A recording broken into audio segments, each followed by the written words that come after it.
Good evening, everybody, and welcome to the second Partnership Committee meeting of Wirral Council.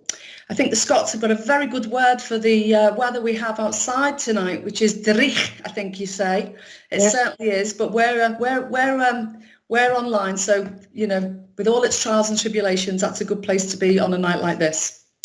I'd like to welcome everyone to the meeting, including members of the public. Can I now just run through some house rules? Can I remind all members and attendees to turn off the cameras and microphones until they're asked to speak? Our Director of Law and Governance, Phil McCaw, will take a roll call of the members present. Just before he does that, I need to read out the webcast notice. This meeting will be webcast and a record retained on the Council website. For those at home viewing the webcast, I'd like to inform you that if you look above the video, you'll see a resources tab. Select this and a link to the agenda will appear in the right-hand side. This will allow you to open the agenda in PDF form and follow the discussion and debate. So, on to item 2, apologies for absence. Oh, sorry, when are you going to do the roll call then, Phil? That will be now, Chair. So, right, okay, over to you. Thank you very much. So, in the usual way, members, if you wouldn't mind turning on your camera and then speaking so that the public can see that both audio and visual are working. Councillor Tony Cottier. Yes, good evening. Councillor Tony Cottier present. Councillor Johnson. Yes, good evening. Councillor Johnson present. Councillor Lewis. Councillor Lewis present. Councillor Mitchell. Councillor Mitchell present. Councillor Muspratt. Hi, Councillor Muspratt present. Councillor Rennie. Councillor Lesley Rennie present. Councillor Spohr, if she's with us yet. No, she's had to reopen her computer, turn her computer off and back on, so she might be a little while. Thank you, Chair. If we can just note when she arrives, please. Councillor Sullivan. Thanks, Sullivan, in attendance. Yeah. Thank you. Councillor Walsh, I know had similar problems. I don't know if he's with us yet. No. And Councillor Whittingham. Councillor Whittingham present. Thank you, Chair. Members. Thank you very much then, Phil. So on to item 2 on the agenda, apologies for absence. Do we know if we've got any apologies? We don't, Chair, other than the 2 members who are delayed. Thank you. Item 3, members' declaration of interest. I'd like to invite members to tell us if they have any declarations of interest. Anybody? Yes, Christina, you've got your hand up. Yeah, one daughter works for NHS, another daughter is a GP. Thank you, thank you. Anybody else? Yes, Councillor Tony Cottier. Yes, thanks, Chair. I'm a director of a company currently engaged in a refurb for the NHS Crisis Cafe in Birkenhead. Thank you very much. Chair, I'd like to take note that my eldest daughter is a GP and she also works in oncology in the hospital as well. Oh, thank you very much, Mike. Councillor Sullivan. That's all we have for now. Can you put your hands down now if you've kindly put them up? That's great. Okay, so we're going to move on now to the minutes of the last meeting. Can I take that the minutes on pages 1 to 6 of your agenda pack, can I ask that you approve the accuracy of the minutes of our meeting held on November the 9th, 2020? No, Chair, I've got one slight difference. Okay. I made the declaration about a son in the police and my other daughters, and then later on in the meeting when Simon was talking about discharge, I had to declare I've got a daughter who was a manager of the integrated discharge team at that time. If it could be put in the minutes, please. Absolutely. Can we make sure we make a note of that? And that's, thank you very much, Councillor Muspratt. Yes, thank you. Okay. So now we're moving on to item 5 on the agenda, which is public questions. Item 5A, I do have notification of a question from Mr. Kevin Donovan. Do we know that Mr. Donovan is on the meeting? He is, Chair. Thank you very much. Okay, welcome, Mr. Donovan. Thanks very much for coming along this evening. So I just need to tell you that you have 2 minutes to put your question, and then I, as the person you've asked the question to, as the member, as the chair of the committee, I'll respond to your question. So over to you, Mr. Donovan. Thank you. Okay, thank you, Councillor Spriggs. Kevin Donovan from Birkenhead. Well, the background to this question is known to you. Looking at the video, the last meeting, in fact, the minutes that we've just been referring to was a slight difference, because according to the video, what the committee agreed to do was consult widely before any large-scale integrated care system development or clinical commissioning group mergers. So that's what my question's based on, that this committee is concerned with the ICS and is concerned with the consequential mergers of clinical commissioning groups. So we know that in 2016, the council opposed developments that have now led to integrated care systems, November 2016. And this committee at its last meeting did call for widespread consultation. So can I ask this question? Will this committee pause all involvement in the development of the ICS, including any nomination of members to the new Joint Health Scrutiny Committee for Cheshire and Merseyside, pending such consultations and meetings referred to in the minutes? So widespread public consultations and widespread consultations with your counterparts in other organisations. Thanks, Councillor. Thank you very much, Kevin, for your question. I, as the chair, need to respond now, and the Partnership Committee of Wirral Council is new, as you know, as I do need to keep making that point. We've only met, this is our second time that we've met, and we have a statutory role to scrutinise new proposals and developments in the NHS. It's also this committee's role to hear a range of views in this matter, including those of the NHS, the public and other stakeholders. And it's really important that you raise something that I voted with along with colleagues at our first meeting, that the Partnerships Committee considers that local people, patients, groups and others invested parties be consulted before any large-scale clinical commissioning group mergers are considered for Wirral. And furthermore, the committee calls for a meeting with our counterparts from all other authorities involved in these proposals. And I was proud to vote in favour of that amendment, as were my colleagues on the committee.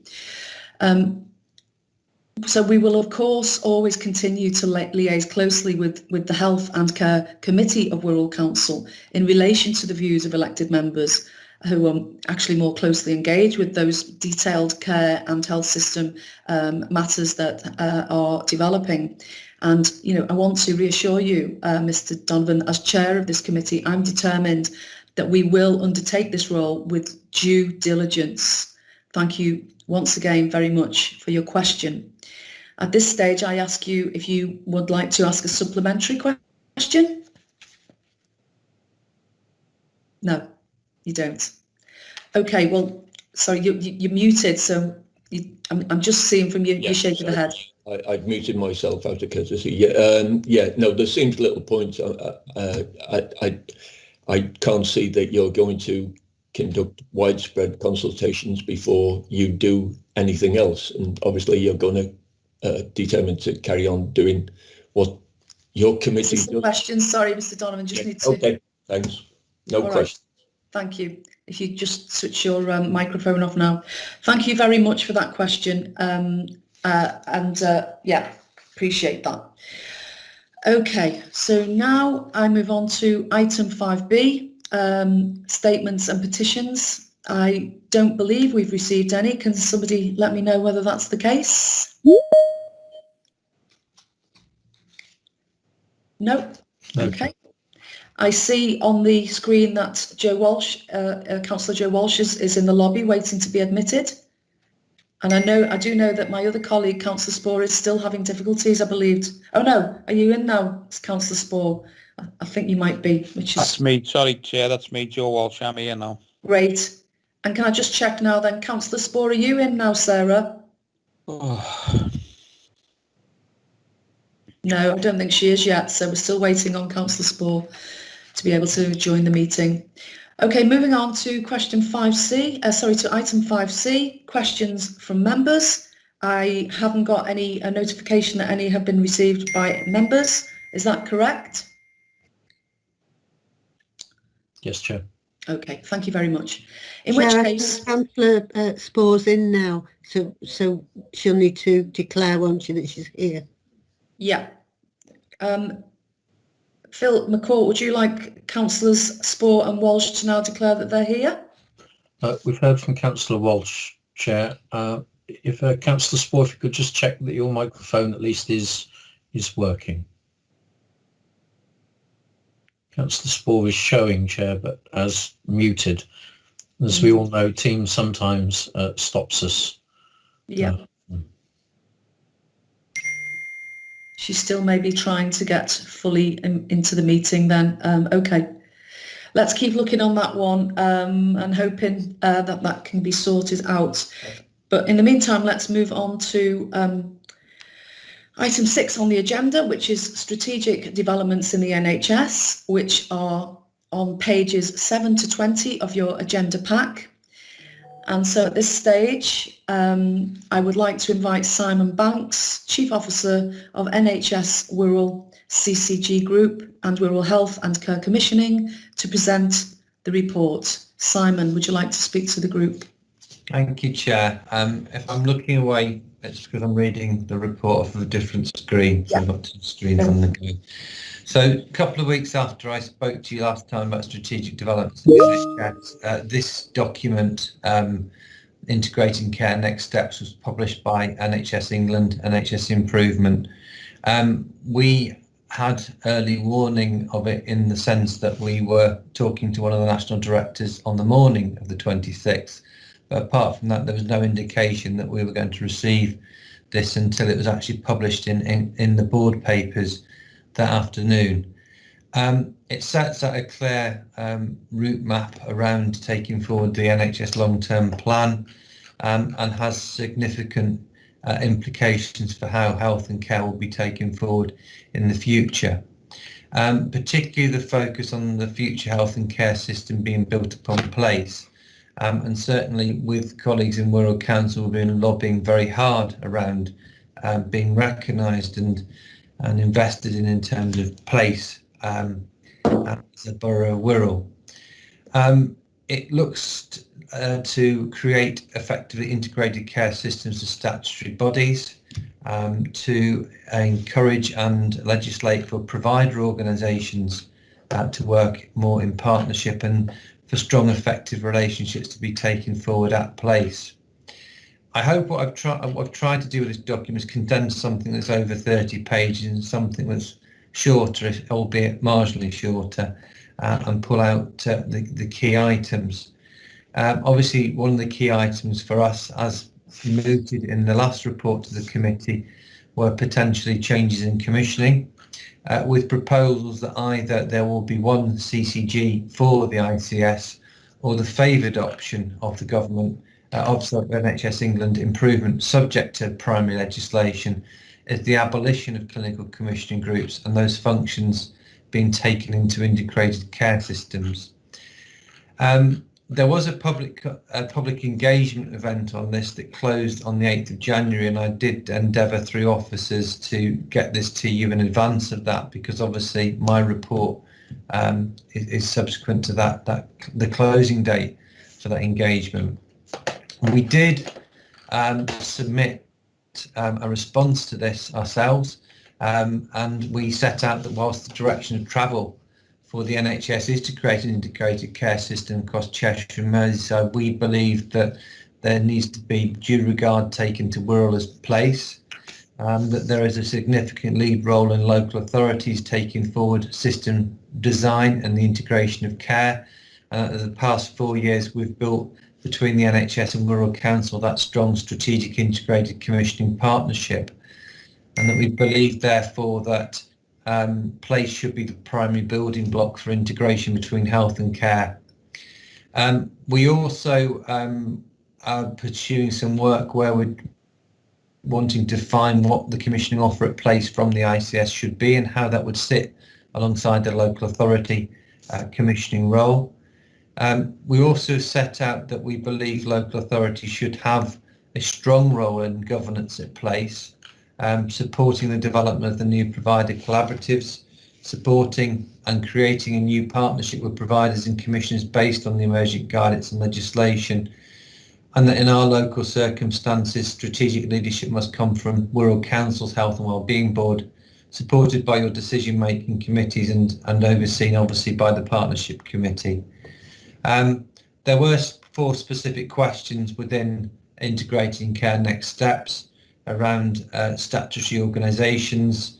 ICS is becoming statutory organisations, and I think they were somewhat leading in terms of there were few answers. If it is clearly the favoured option of NHS England improvement to lean toward option 2, the abolition of CCGs, we are in a position where we will probably need to work with that, although I do have 60 or 70 people whom that would affect in terms of future employment and so on. But what we were therefore wanting to see is there are appropriate safeguards put in place to retain the skills and experience of those people in our local systems, whether it be at a Cheshire Merseyside level or preferably at a Wirral level. So it is quite a significant document. It is likely that this will now be followed, given the consultation closed last Friday. It will be followed by planning guidance in February.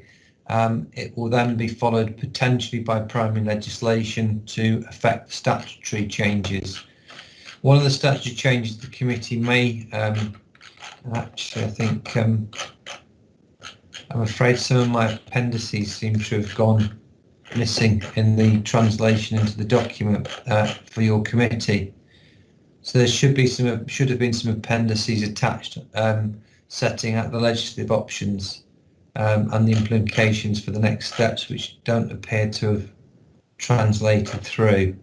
But one of the proposals in terms of legislation is to remove the requirement of NHS organisations to utilise procurement rules and to compete, which is section 75 of the Health and Social Care Act 2013, which I know many members of this committee have long been opposed to, and this proposes that as a significant statutory change. I'm happy to take questions, and as I did last time, answer them where I know the answer. Some of this will be dependent upon the outcomes of the consultation process and also the forthcoming planning guidance. So happy to take questions, as I stated, Councillor Spriggs. Okay, thank you very much, Simon. If we'd like to return to the gallery view. So I know there are hands up, so I'm going to invite members to ask their questions and give their comments. I was a bit preoccupied trying to get one of our colleagues back into the call, so I'm not sure whose hand up was up first. If any of the officers were watching, can you help me with that? Okay, well, just bear with me and I'll take them as I see them coming in from the bottom left-hand corner. So, Councillor Tony Cottier, I've got you next, first. Okay, thanks. Yeah. Thanks, Chair, and thank you, Simon, as well. And I know it's been quite a bundle of work, but going through your report and what you've sent through. Obviously, lots of questions, but my question is as the adult social services are means tested and health services aren't, providers of social care and support are to be included in place-based partnerships, but the allocation of resources to and within the partnerships isn't clear. And is that something you'd be able to explain and how that's going to work? So there is no intention within this about changing that the NHS is free at the point of delivery and that social care is means tested. What we are trying to do is establish that we maximise the budget that is available to Wirral from that integrated care system. So the piece of work we're doing at the moment is actually setting out what our requirements for that financial resource would be at place. The joint services that are contained within the Better Care Fund, the pooled budget, which is a different Section 75, Section 75 of the NHS Act 2006, they are also free at the point of delivery as well. They're not charged for. Councillor Cottier, does that answer your question? But is there any way of having an idea of a breakdown of the way the resources are going to be procured, basically who gets what, and is there any idea of, is it just as, I don't know if this is the correct term, but first come, first serve, I mean, whoever shouts the loudest? Yeah, you're asking Councillor Cottier, how will the resources be allocated? Mm-hmm. At the moment, we get about £650 million for Wirral, which is a mixture of social care and NHS resource. We don't know what we will be getting for 2021 yet for health. We may not even know that till the end of next month because we're still waiting for the Treasury to decide what they said post-COVID, what the budgetary settlement is to reflect the COVID implications on health and care.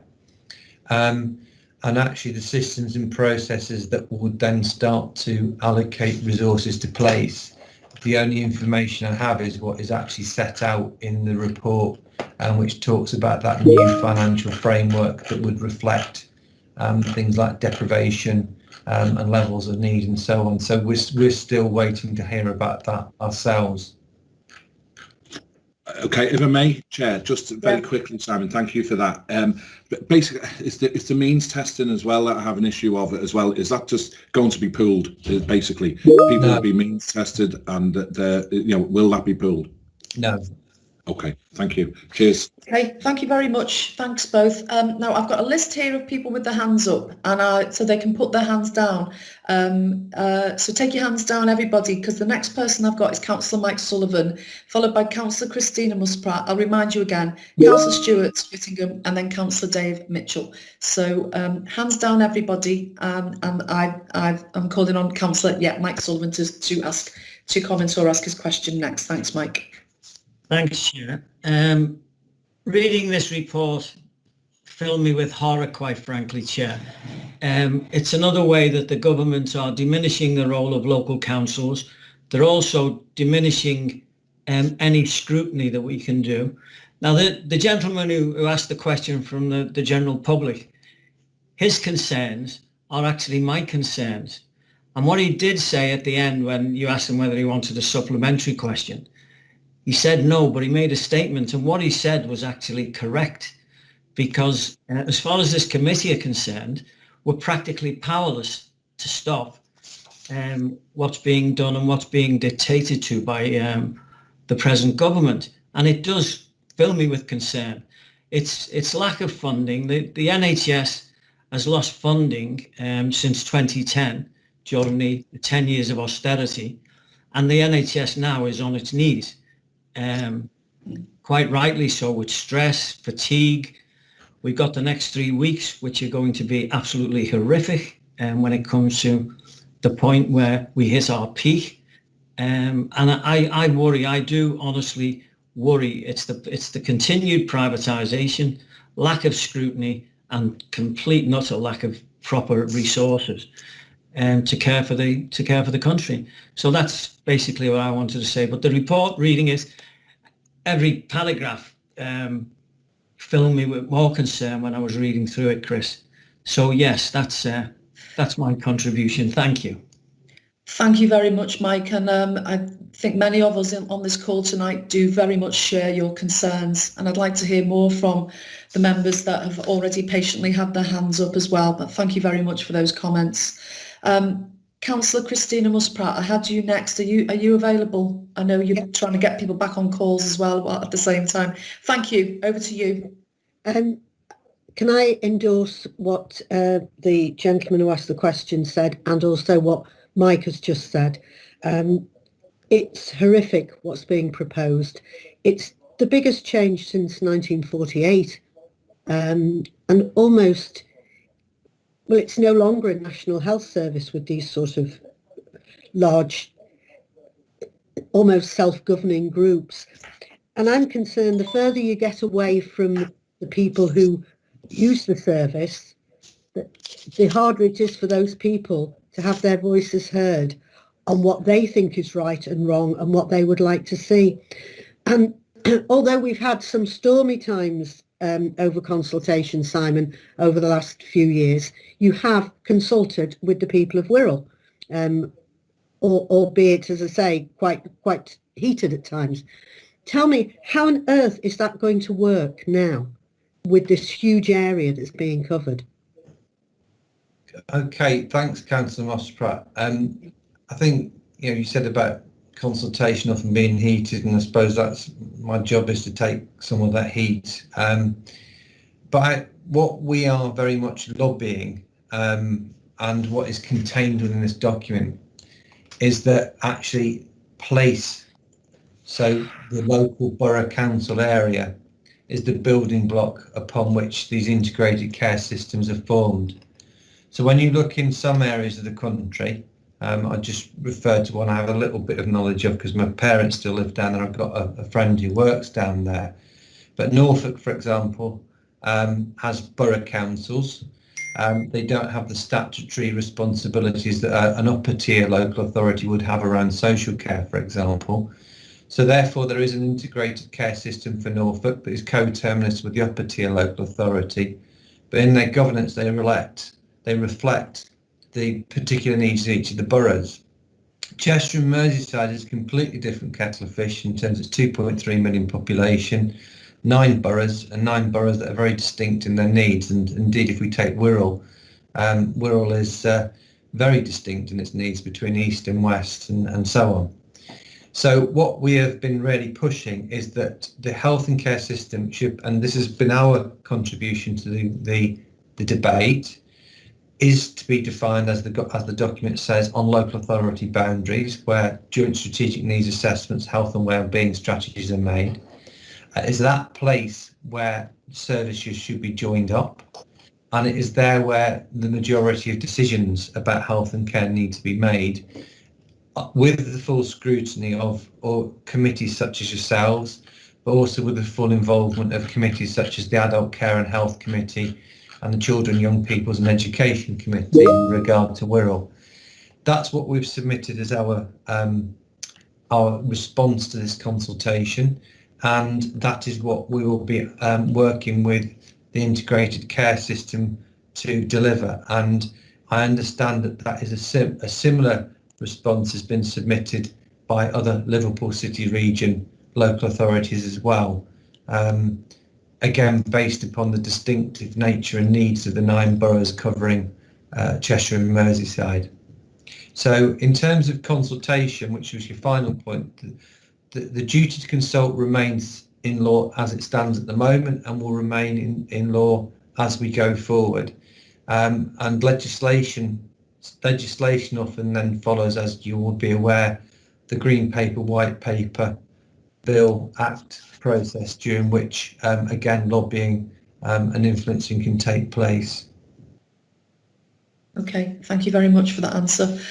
I've got a couple more of our councillors with hands up. Councillor Stuart Whittingham, you were next. Okay, thanks, Chair, and thanks, Simon, for for your report. Just a quick comment before my question. Now, this is a large-scale reorganisation of the health service, and I don't think in the middle of a pandemic it's probably not the best time to do it. So that's the point I'd like to make in terms of comments. So my question is, so we met on the 9th of November, Simon, and asked a question about what the new arrangements facilitate the privatisation of the NHS, and your response was that the intention is not for greater privatisation, and obviously the reforms take away the need to in terms of commissioning and use of the markets and what have you. However, on the 6th of December, I read an article in the local press about the stoma service being privatised, and in my view, and in the view of the majority of the people I know, privatisation and outsourcing are two peas in the same pod. I'm just wondering your comment on why that service in particular has been privatised, that's been operated from Arrow Park Hospital by NHS staff for many, many years. Thanks, Chair. Thank you, Councillor Whittingham. Simon? Well, I'll answer the question as best I can. It's not. I haven't got the full detail in front of me, so I would have to come back on that. But that would have been following a procurement process. So we were following at the time the rules that we have to do in terms of procurement law. So relating it to these proposed changes, those proposed changes would mean we wouldn't have to go to the market as we're currently obliged to do to find to I suppose set organisations against one another to compete. I could probably, in terms of providing more information to the committee, get hold of the information about that procurement process to set out how it was undertaken and the criteria used around that. Okay, thank you for that. And finally, I have at the moment Councillor Dave Mitchell with a question or comments for you. Councillor Mitchell. Chair. Yeah, that's very kind. Yeah, a couple of the questions I had posed have already been answered. Not in the way that I wanted, but they've been answered. Particular points I had highlighted already by reading the report 3-11. Simon already answered that particular point in his opening comments. 331, it gives part of the answer to the question that's been posed, but it doesn't really give the full report. People have to follow me because it's in the report itself. 341, I do, bullet points 341, I do agree with that. But there's stranger partnerships. They're asking for partnerships with the public sector, in that they're hoping a lot of volunteers will be taking part in different areas of care and health. This is already happening, and people don't get paid for doing this. This is where families look after relatives, and we've seen it throughout. The one thing that did get me is 3.22, because then it was devolution from national and regional to the lower general public, which I fully support 100%. But how can it be devolved to the local communities when the CCGs we're getting rid of and are going to go bigger and bigger? And it goes back to the points Stuart Whittingham made earlier on in relation to where does the money go and how does it work. My last point is, and it's in relation to the 4 questions at the end, and there's only one that I would like to make a comment on, and that was the one where it said the funding should follow the patient. And that's the most important thing, because we've seen the disparities between certain areas of the country on the amount of funding that's been spent in the NHS. It's about time we got our fair share this end. But if you could answer the question in relation to 3.22, the devolution and how we are actually going to take part in it, it goes back to the very question posed by the member of the public at the beginning. Thank you, Chair. Thank you very much, Councillor Mitchell. Simon? Thank you. So the proposal around the devolution of national and regional functions means that some activities that are currently undertaken by North West Region, so the commissioning of some specialised services, trying to think, cardiac bypass, things like that, will then come down to a regional level. So Cheshire and Merseyside will be making decisions again about specialised services, which since 2013 we've had little influence of and have to have dealt with the consequences of. The issue then, and I think Councillor Mitchell highlights the paradox within this, that it then proposes CCGs who work with local authorities at place, making some of those decisions around resources and in place, are then going to move to an ICS footprint in terms of those functions. So therefore, what we will be continue to work with your colleagues, particularly the Adult Health and Social Care Cell and officers within the council, is continue to put forward that the document as it stands talks very strongly about systems being built on place and being local authority boundaries, and therefore that is the level at which financial resources need to be distributed to, and at which the majority of operational delivery arrangements and decisions should also be made, and that they need to be made within the context of the other determinants of the place. So the need to affect socio-economic regeneration, the need to link with education, leisure and other things like that, and also particularly with public health colleagues, which is something we've really worked on in Wirral in the last 4 years or so, and it's something we really want to be losing. So that's again very much behind our lobbying. So I absolutely take Councillor Mitchell's point that there is a potential paradox within this document that we need to draw out, and would appreciate your help as councillors, as elected members representing the people of Wirral, to draw out as well. Thank you very much. I would, if Chair, can I possibly ask a supplementary? Yes, of course. Yes, please do. The reason I asked that supplementary is because a part of the answer Simon gave us is talking about bringing it back locally. It wasn't that many years ago that we went through the process of looking at cardiology in the Merseyside region, and we had 5 centres, which is now 3. So we're going back. Are we going backwards, or are we not? Because we did have a cardiology centre at our park. We had one at Chester, Countess at Chester.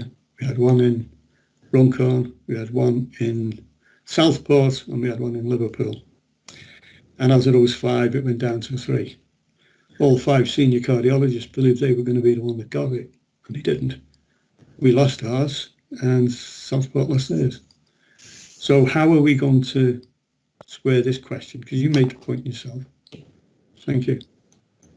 Thank you. Do you want to respond?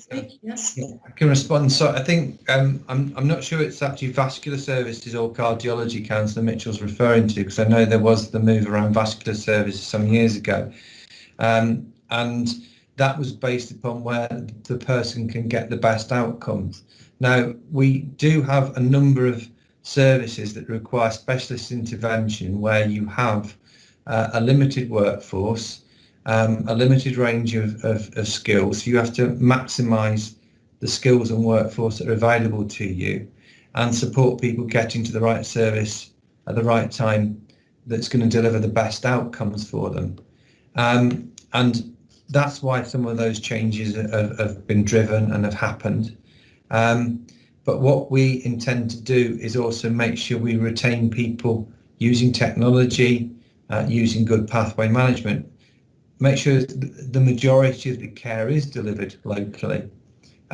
Example I'm familiar with, for example, at the moment, we have had a programme of work for the last 5 years called Transforming Care, which ostensibly was about reducing the numbers of people with learning disabilities in inpatient settings, and we reduced them across the northwest but by I think it's at least 37% over the last 3 years. So we have fewer people now in inpatient settings. How we've done that is have really strong local integrated arrangements around admission avoidance processes. So teams that will intervene to avoid the admission into an inpatient bed, ensuring that our supported housing wraps around these people. So actually what started as a programme around inpatient beds has turned out to be a programme about improving the lives and the care of people with learning disabilities and making sure they are part of local communities.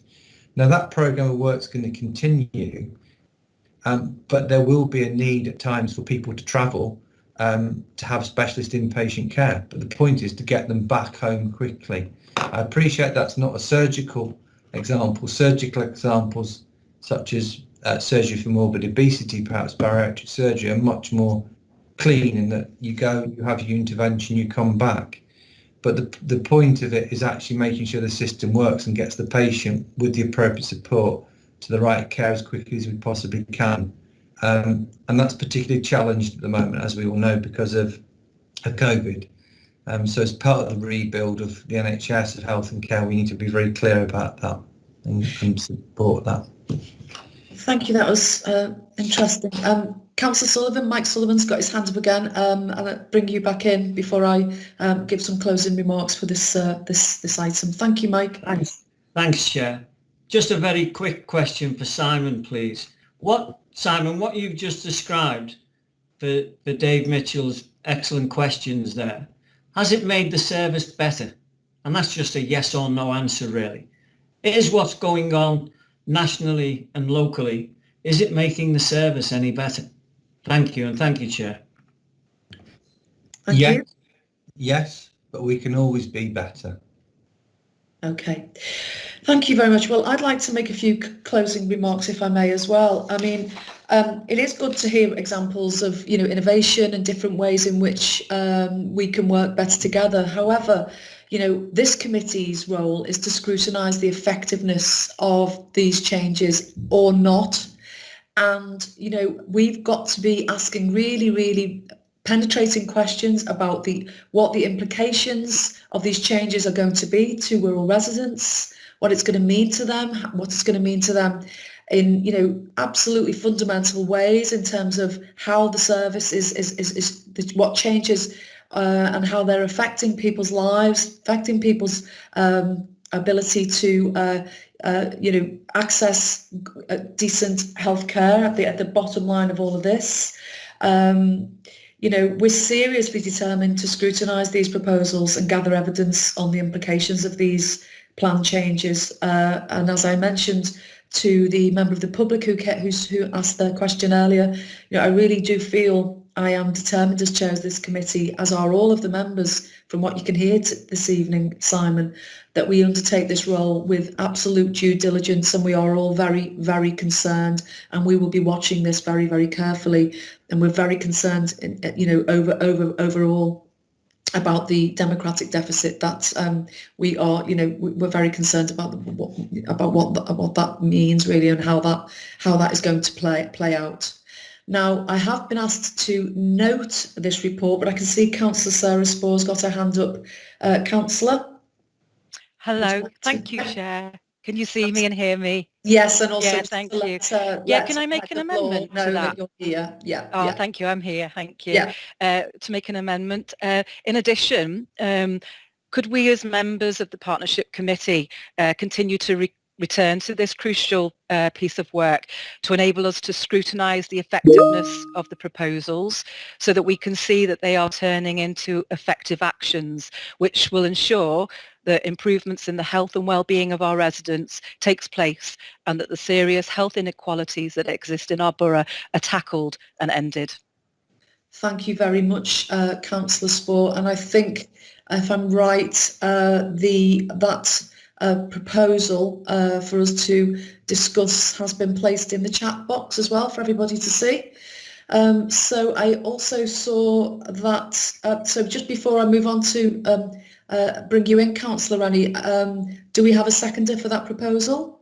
Yes, Chair, I'll second that, Councillor. Thank you very much. So, Councillor Rennie, would you like to come in? Thank you. Yeah, yes, thanks for that. I mean, I've had no problem supporting what you're recommending there, because it makes eminently good sense to actually keep watching this as a really moving feast. The comment really I just wanted to make before we move to that, and hopefully agree with that, is particularly, I mean, reading through the document, you know, you have to obviously give it plenty of time, and we have the experience, obviously, you know, we're not the experts, but we do have the experience of ploughing through very technical documents. And really, I just think if we're going to be engaging with our residents, as we quite rightly should be on this, this really is, the document is not in a form really that we could sit down. I'm just thinking of some of the groups, you know, which we get together with. If I was to sit and try and address and allay the fears perhaps which seem to be being made on this particular subject with a number of residents, it would be the devil's own job to try to put this in layman's terms, really. And some time ago, I do remember on the Old Adult Social Care Committee, there was a particular Liberal Democrat councillor, and she used to always, quite rightly, in my opinion, sort of, you know, for want of a better term, bang on about that things should pass the, you know, the English speaking test, really, if that was the right name of it. It's going back a while now, so please forgive me for that. But yeah, I just wonder how, you know, we get this message over, that the importance that local people clearly have to be involved in this, and clearly if it's devolution and it's bringing those decisions down to us, and we're talking about boroughs and referring to them as place, it is very much a lot of jargon in it, really. So whoever can unravel some of this for us so that it makes us easier for us to engage with the people that we represent. I don't know quite who that would be, but I think that would be welcome by most of us. Thank you, Chair. Thank you very much, Councillor Rennie. I must wholeheartedly agree. I mean, if the use of the phrase place-based has been going the rounds for many a long day, and appears a lot of times in this document. And I absolutely agree that there is a jargon issue here, and it's a serious point you raise. But we have got a proposal on the table. It is in the chat box, and we have also had a seconder. So I would like to ask members of the committee if they would like to vote on the proposed amendments by Councillor Spohr. All those in favour? Can I have that as on assent? Yes. Yeah. Agreed. Any against? No, so that's carried unanimously. Thank you very, very much, everybody, and we will continue to work on this with serious intent. Thank you very much, Simon, for attending this evening and your report. And we note the report, and we hope you take back some of those really useful, worthwhile, and concerned comments that we've given for you this evening. But we will continue to work closely in consultation as one of the partners, as you mentioned. Thank you very much. Thank you. Thank you. Good evening. Okay, so I'm seeing that the time is 10 to 7, and I did mean to mention that one of the things I'm very pleased about is in response to a lot of the chat that we've had as a new committee, we wanted to make sure that we got voices that weren't just the usual voices that come to a committee like this. And so I'm delighted to say that our next item on the agenda, item 7, is a contribution and a report by Healthwatch. Karen Pryor, I'd like to invite you as the Chief Officer of Wirral Healthwatch to present an overview of your report. You're very welcome. Thank you very much for coming. And we'd like to welcome you to speak to the group. Thank you very much. Thank you, Chair. And thanks for inviting me today. I do know a couple of people that are on the gallery. But for those who don't know me, I'll just introduce myself. My name's Karen Pryor. I'm the Chief Exec of Healthwatch Wirral. A little bit about me was I worked in the lovely Sandcastle in Liverpool in the Royal Insurance in a previous life. After having children, I volunteered with the voluntary sector, and the rest is history, as they say. But I've now been working in patient and public involvement for 16 years. And I personally have enjoyed working in the past with the Overview and Scrutiny Committee, as we both have scrutiny roles. Healthwatch Wirral has a volunteer board of directors and a staff team of 5.5 full-time equivalents. We have 27 active and long-standing volunteers who support Healthwatch to fulfil our statutory functions and duties, and who also provide quality assurance, and they help us with task and finish work. In the last 10 years, I'm delighted, last four years, I should say, I'm delighted to say we've won 2 Healthwatch England National Awards and had 2 highly commended awards for engagement and involvement, and that was out of the 152 Healthwatchers nationally. So as you would expect, the pandemic this year initially took us away from our work plan to work with the command structure that was set up across the NHS and local authority. So the priorities we set for this year included mental health and to do more outreach work and to engage with Wirral public. However, obviously mental health is obviously a major issue now, so we will continue to share the feedback, we receive with Wirral commissioners and providers, and constructively still challenge where there appears to be gaps in service and any unclear pathways. I did send over, as you've seen within the pack, a more detailed update for this committee before Christmas. And as we know, that because things are moving on so rapidly, I'm happy to take any questions on that at the end, but we've actually moved what we're doing into a different sort of direction. So just some highlights we're working on at the moment is the vaccination and testing sites. We've got staff and volunteers who are on the vaccination sites. We worked last weekend in the Oval. We've designed and printed thousands of leaflets to gather feedback and encourage people to use our feedback centre. The feedback centre is like a TripAdvisor. It has all of the services on there from all health and social care services, well, nearly all the health and social care services on there. But we're delivering and collecting the leaflets at all sites, and both federations have contributed to the design of the leaflets so that we've got a whole Wirral approach. While we're gathering the public feedback, we're also assisting, supporting and signposting when we speak to people if they've got any other issues that we can help them with. Another piece of work we're just working on, which is brand new, is meeting with families of residents in care homes. So we want to look at what's been happening regarding visiting. As you know, that's probably been quite a big thing in the press. How have families been kept up to date in terms of visiting, and also how the person they care about is doing? Have they been contacted proactively? And also any other issues that might come up, and how have they been tackled? We are working with a multi-agency discharge event called the MAID event, which is to help with the wider issues that may be keeping people in hospital. Some of the initial things that we found is people may be using the hospital as a respite. There's no estimated date for discharge routinely recorded and used, and the information collected in hospitals doesn't always appear to be used effectively to support the discharge for individuals. So one of the comments we picked up was staff say there's too much relative input, but then relatives tell us that they're never listened to. So there's something missing in that. Every day at 4 o'clock, I personally go on the discharge and patient flow meeting just to try and be there as the third sector to try and help see if we can unblock anything from a non-clinical perspective.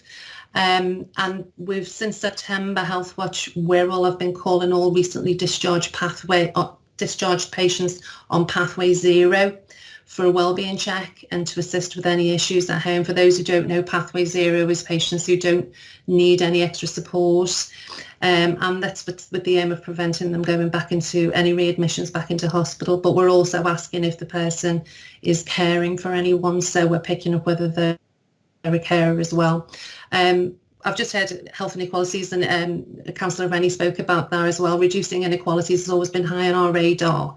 We're aiming to improve our involvement so we can understand the needs and preferences of different groups of people. So we're meeting more regularly with our BAME communities, those with the learning disabilities. So we're meeting with Autism Together and MenCap regularly, and sensory loss, so Merseyside Society for the Deaf and also Wirral Society for Blind and Partially Sighted. We've done loads of work with them over the last few years, but never more so in this last 12 months. So I'm going to leave it there, and if there are any questions, I'm happy to pick them up. That's fantastic. Thank you very, very much, Karen. Very appreciated.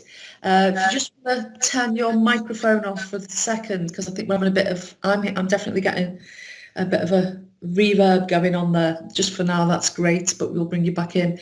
Okay, so hopefully everyone has had a chance to take a look at the report that Karen sent over to us, that Healthwatch sent to us. You know, I would like to invite our committee members to ask questions, give comments. I've got Councillor Christina Muspratt, followed by Councillor Lesley Rennie. So Councillor Muspratt, we'll start with you. Thank you. Yeah. Hi, Karen. It's nice to see you again. I just wondered, with all that's going on in terms of COVID and what's happening with relatives and the centres that are open and the vaccines and how people are being told when to go for their vaccines. Have you had much feedback from the public? Because it must be very, very stressful for an awful lot of people, me probably included at the moment. You're often first port of call for a lot of people. So I just wondered what kind of feedback we were getting, really. Thank you. Thanks, Christina. Karen? Thanks, Christina. Yeah, nice to see you too. It's just what we're receiving at the moment is what you would normally expect. And I think what we're hearing nationally is that people have been a bit confused over, particularly on Sunday. We were at the Oval on Sunday, and there was a lot of over 80s who'd been sent for their second jab. They'd had their invitation for their second jab, but nationally it said you won't be called for your second jab. So by the time people got to the doorway, they were confused, saying, am I supposed to be here today? Am I not supposed to be here? So fortunately, we had the information to say if you had your first jab before the 31st of December, that you were legitimately there and you would have your jab. But generally, people are feeling, what's a little bit scary is I think that people are feeling it's the silver bullet and it's going to stop everything. And I think the messages that needs to come out of comms is it needs to be really, really clear about, you know, what this is and how people still need to socially distance the transmission. That's the problem, and all of those type of things. So the testing, people seem to be pretty much okay with the testing. They seem to be thinking, that's what we're picking up anyway, they seem to know where they're supposed to be going, apart from actually today, because something happened today in Greasby where it was staff only being tested, I believe. So that was the first time we'd heard anything that was really, really negative, but on the whole it seems positive. Thank you, that's great. Thanks very much, Sharon. Thank you. We've got Councillor Lesley Rennie next, and then I've got you down. Councillor Mike Sullivan's got a question who'll come in next. So over to you, Lesley. Thank you. Hi, Karen. Good to see you again as well. Karen, can I go back quite a number of years, please, with you when we were trying to engage with yourselves as members to visit care homes, because clearly yourselves have the now the statutory role of visiting care homes, and we were talking about when quite a number of years ago we as members of the then old Social Services Committee would basically have the sort of authority, for want of a better word, to visit care homes on an ad hoc basis, on a little bit of the premise that, you know, does it pass the mums and dads test? In other words, would we be happy for our parents to be in that particular home? And it did work quite well, but clearly legislation and responsibility changed, and we were trying to work with yourselves, and for a number of reasons it didn't really take off quite as well as perhaps we'd all hoped. Is there any way, Karen, that we could perhaps have a look at that again and just see if we can engage with yourselves and perhaps try to get that programme up and running, because it was really useful, but for all sorts of reasons, particularly around people's commitment to time, it didn't work out. Excuse me, as perhaps we'd have hoped it would. And as I say, it would be, particularly in my mind, it would be really great if we could do some partnership working again with yourselves to try and see if we can start that once again. Thanks, Jane. Thanks for your question. Thanks, Lesley. Karen? Thanks, Lesley. Yeah, nice to see you too as well. Yes, and you're absolutely right. I think, and I'm going to use a term that people probably won't like, but because of the busy schedules for the councillors, it was like herding cats, trying to get them to go That sounds about right. to get to the. I'm not polite about them, Karen. So yeah, it was something we really wanted to do. We were happy to work with. There was a lot of training, as you remember, Lesley, as well, and it seemed to work quite well. In the last 12 months, obviously, we haven't been able to go physically on site, but what we're doing is working up a virtual visit. We've done it on some wards up at the hospital, and the plan is to do it again in the care homes. I think the feeling, and I'll be guided by anybody if they've got any other thoughts on this, is that they're so busy in the care homes at the moment with what's going on that maybe now is not the exact time to do it. So, but there is plans to do that again in the future, absolutely, and we'd be more than happy to have you back on board if we could maybe have a bit more of a scheduled approach to it, a bit more commitment from you guys. Yeah, I mean that's fantastic, Karen. Yeah, clearly it's something to do, when life changes and hopefully gets back to some sort of normality. And perhaps if we get in touch with you, and perhaps if just a few, a lesser number of councillors tried to engage with that, because I'd certainly like to take part in that. If that's great, no problem. And that's obviously noted. So I've got Councillor Mike Sullivan next, and I've got Councillor Ian Lewis after that on my list. Mike, we can only see the top of your head. There you are. Thanks, Chair. Karen, what an excellent report you've just given, and I'd like to commend you and all the volunteers and your staff on the fantastic work you do. Couple of questions, Karen. How is dementia and Alzheimer's impacting on your organisation and generally in the health service? And the other thing, I've worked in the care sector for the last 2 years. And I've finished now because I'm needed at home. But what I'd like to say, and this is a stark reality of the care sector in the 21st century of a Tory Britain after 10 years of austerity, we've got 16,000 care homes in this country, 16,000. And there's 155,000 care workers short. So the care home that I worked in locally here in my ward, there's a chronic shortage of care staff. Now these staff have worked horrendously hard over the last 6 months with the COVID and the COVID entering care homes. They're being paid the minimum wage. They are on £9 an hour. So never mind the you can see now why there's 155,000 shortage of care workers within the care industry.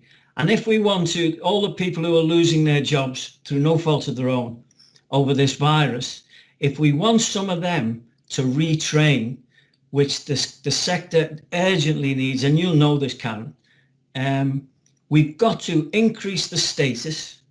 It's an unskilled job, and we all know, I think, you call it an unskilled job so you can keep the wages down.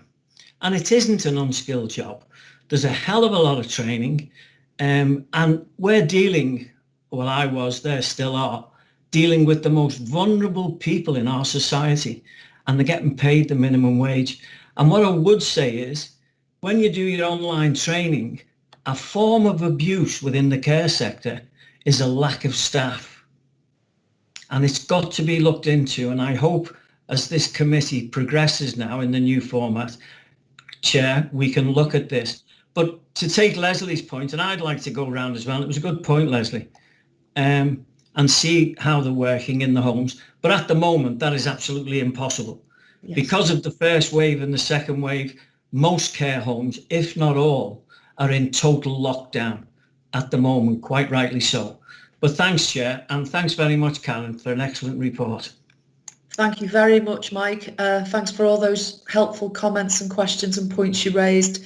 I don't know whether there was any questions, but if you would like to come back, Karen. Yeah, it was just second point first. I think the care home staff and shortages and all of the stress there must be under right across the whole of the system as well, Mike, you know, NHS included. They must be on their knees by now. But I think you've just done the job for them really on this committee, and I think that you know, if we can, there used to be sort of work programmes, so look at the work programme and maybe that could be part of the work programme between ourselves going forward.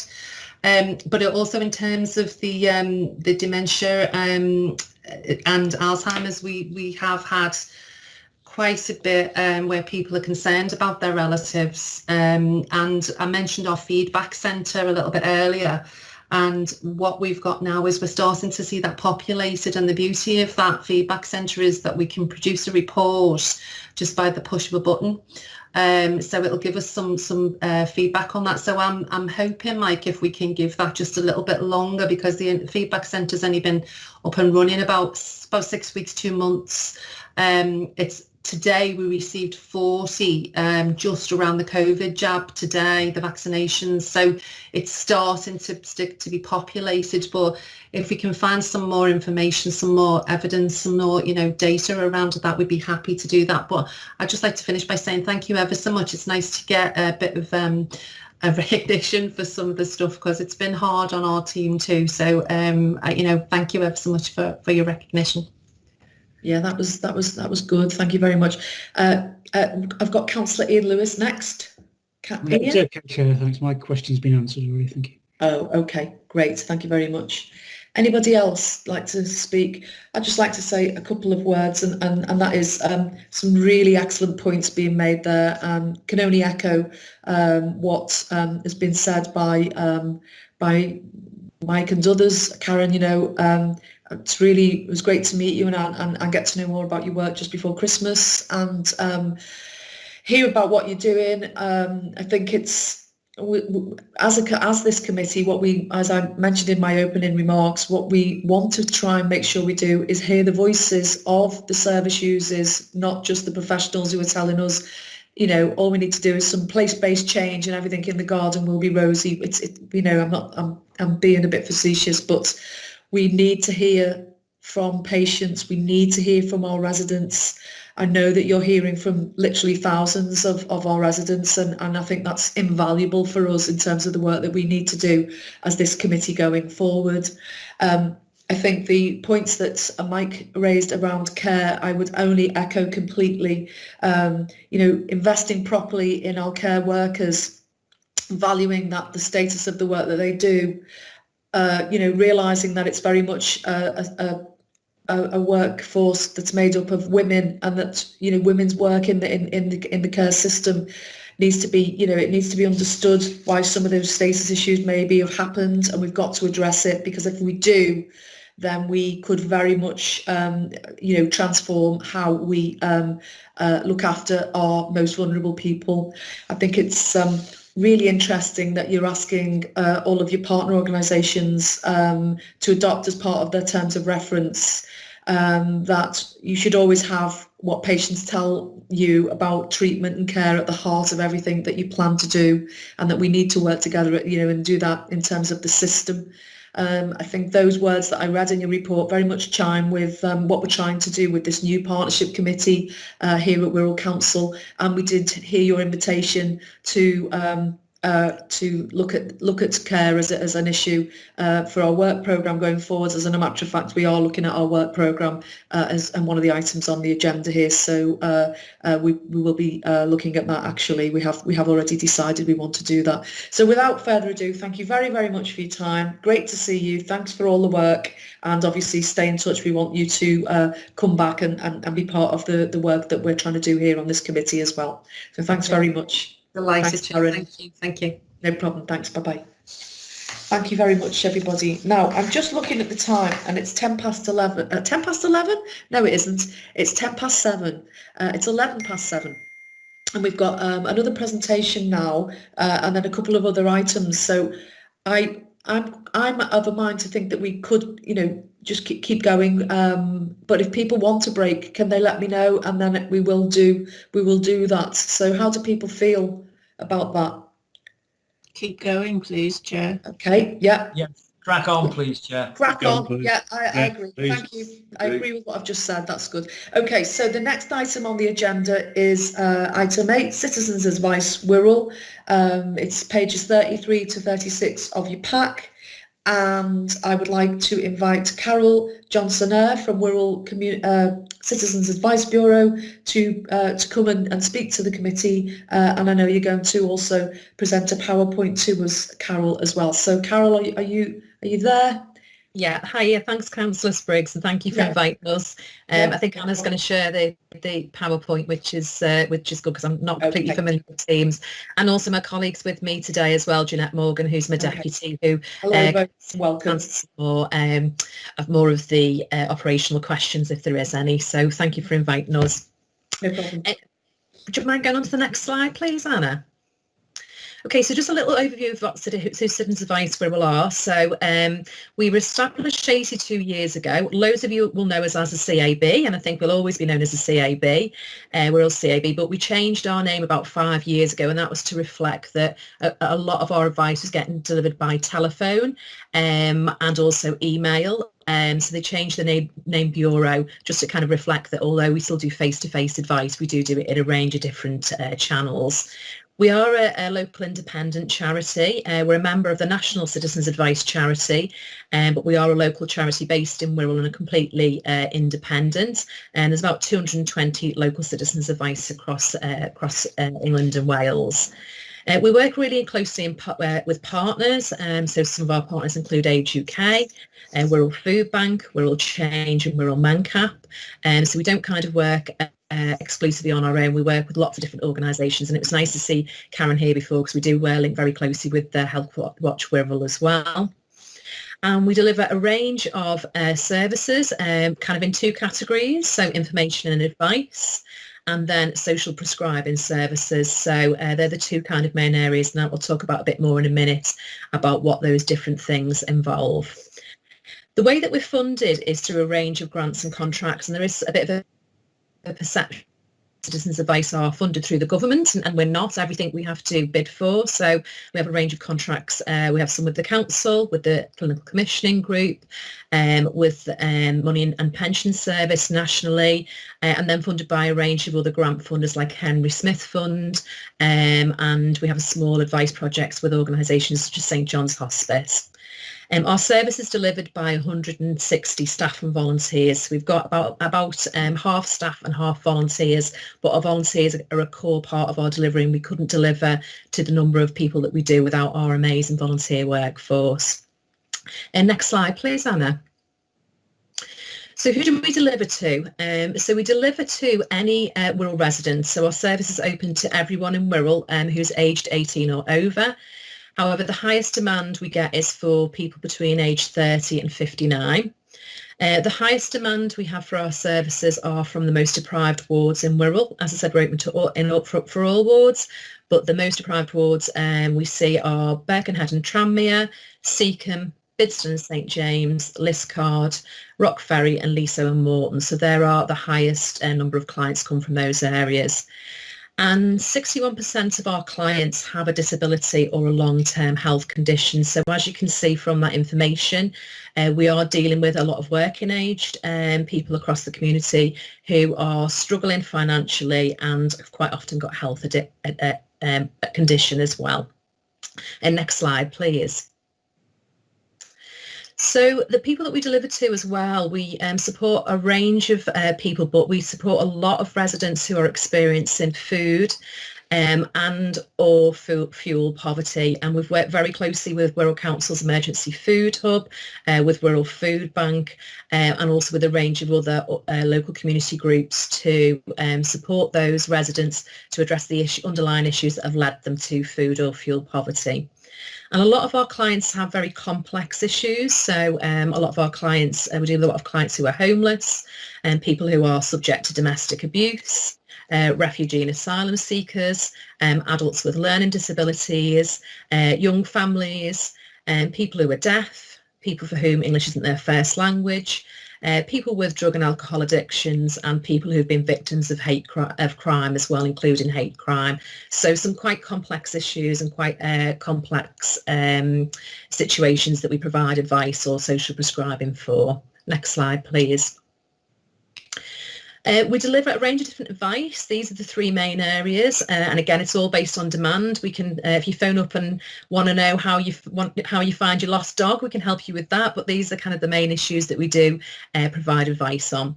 So benefits advice is one of the key areas that we provide advice on. We'll do benefit checks, see if people are entitled to benefits or more benefits, or they're on the right benefits. We'll support people to navigate the benefit system, which is very complex for people to navigate. We'll help people to apply for benefits, so whether that's paper forms, some benefits are, some are online, and we'll support people with any kind of appeals processes. So if they've had a decision from the DWP that they don't agree with, they can do a range of different things, including a mandatory reconsideration, an appeal, or right up to tribunal. We will support people up to benefit tribunal as well. The second highest demand we have for advice is debt advice. So we'll support people to understand what range of options they have to manage their debt. We'll support them with bankruptcy, debt relief orders, help get debts written off, support them if they are subject to bailiff action, and also support them if they are being targeted by loan sharks. So we've had some real success recently working in partnership with England's illegal money lending team and Merseyside Police, actually getting some clients to give us details of loan sharks that we've passed on. We're really proud as an organisation to be the only voluntary sector organisation in Wirral to be authorised by the Financial Conduct Authority to be able to do debt relief orders, and we can take other referrals from other organisations who do debt relief orders as well. The third area of advice that we have the highest demand for is housing advice. So we work closely with the Council's Housing Options team to prevent homelessness. We'll deal with landlord issues and provide advice on disrepair, and provide housing advice about moving to more suitable housing. Often people's situations change if they've got a disability or they've become older, or they may have a condition like dementia, so we'll help them move to more suitable housing, and also support if they're facing eviction or repossession. Next slide, please. The other advice that we provide, so employment advice, so advice on employment rights, lots of advice at the moment on redundancy, furlough, the self-isolation payments, self-employment payments, and then other advice on a range of different topics such as relationships, immigration. We're registered with the OISC, the immigration regulator, to provide advice up to level 1. We can provide consumer advice, tax advice, discrimination, domestic abuse and hate crime. Next slide, please. We also provide a range of social prescribing services. So these are funded by Department of Health and Social Care, Wirral Clinical Commissioning Group, but also through the GPs, through the primary care networks. So we provide person-centred, community-based health and support programme. So we'll get a referral from a health professional such as a GP for someone who is using the health service but is going to them with a social problem, not a medical problem. And our social prescriber will work with them to design an action plan to help them improve their health and well-being and help them engage with the things that will help them become less socially isolated, deal with issues such as loneliness, deal with issues such as low-level mental health. Can I just, it looks like your screen's frozen at the moment, Carol, unfortunately. Hi, Jeanette here. So if Carol's struggling, if we give her another second, if not, I can take her. Are you back, Carol? Can you hear me now? Yes, we can. You just froze Oh. for a few seconds. We were just finishing the first bullet point. That's where we lost you. But we're Brilliant. back now. Yeah. Apologies for that. I think my internet's fighting with my son on his Xbox. So,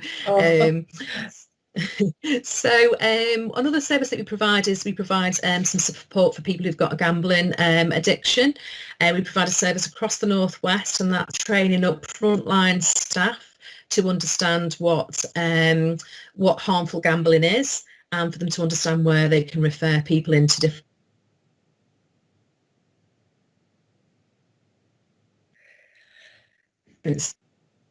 at St John's Hospital. We have an older people's project we've just started in West Kirby, and we're just about to start a project in Beechwood, Ballantyne and Bidston Village area as well. We're also a hate crime reporting centre. Next slide, please. So I just wanted to provide some figures, and just to apologise, there's a date that's wrong on this slide. So it should say April 2020 to December 2020, not December 2021. So this is kind of the main COVID period. During that period, we've supported nearly 43,500 people with information and advice across Wirral. 65% of people who accessed information on our website hadn't used the website before. So if you kind of see there's a whole new group of people needing information and advice during the COVID period.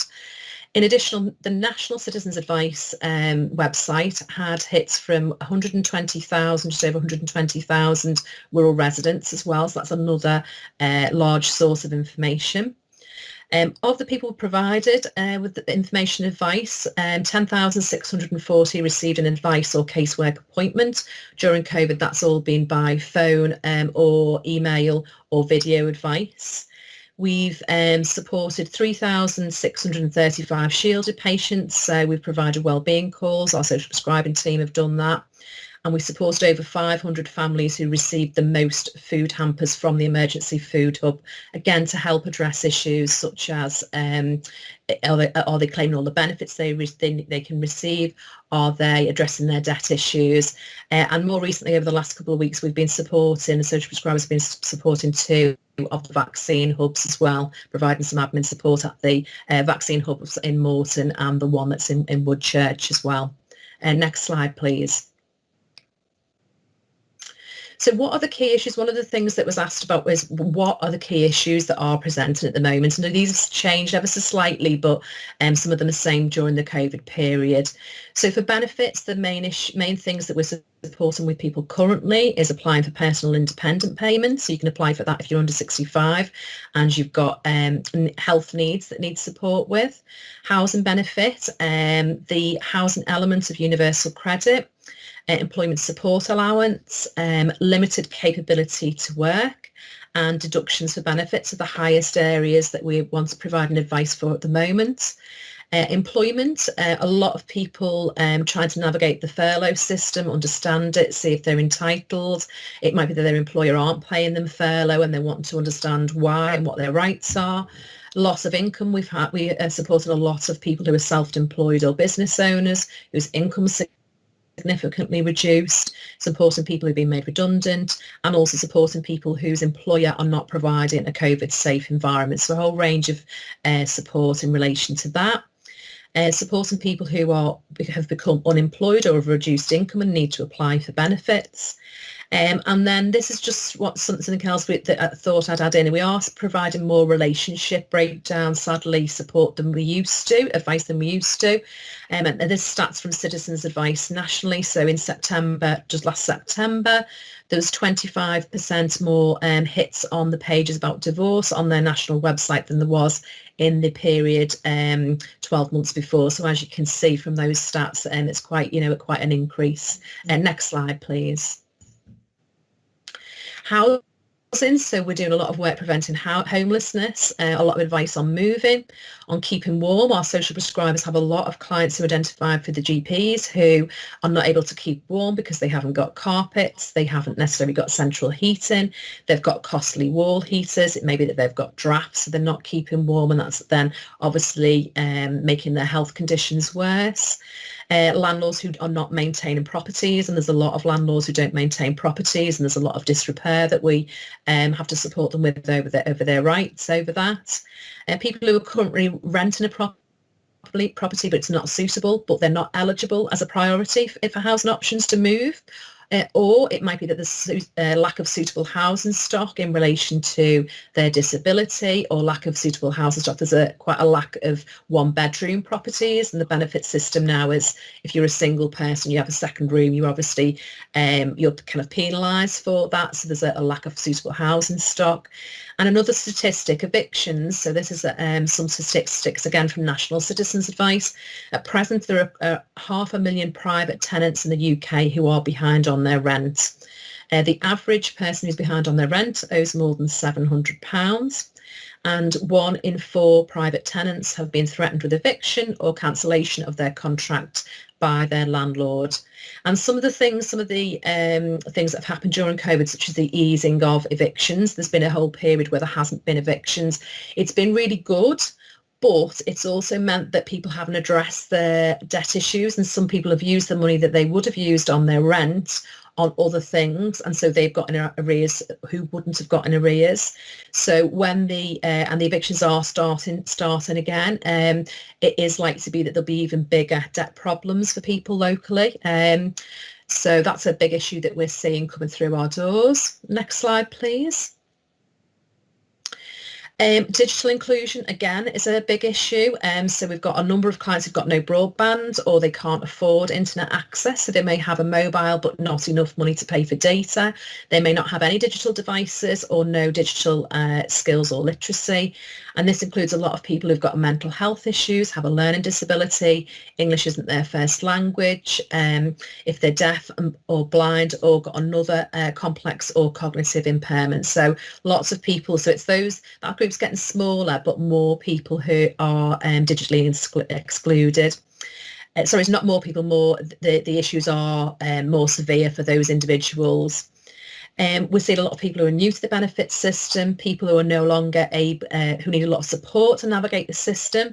They're no longer able to access face-to-face support at the job centre, at the one-stop shop, at community groups and things like that. So they need a lot more support to be able to navigate the system. Next slide, please. And then from our social prescribing clients, there's quite a backlog in accessing mental health support. So the Talking Together service, or CWP secondary mental health service.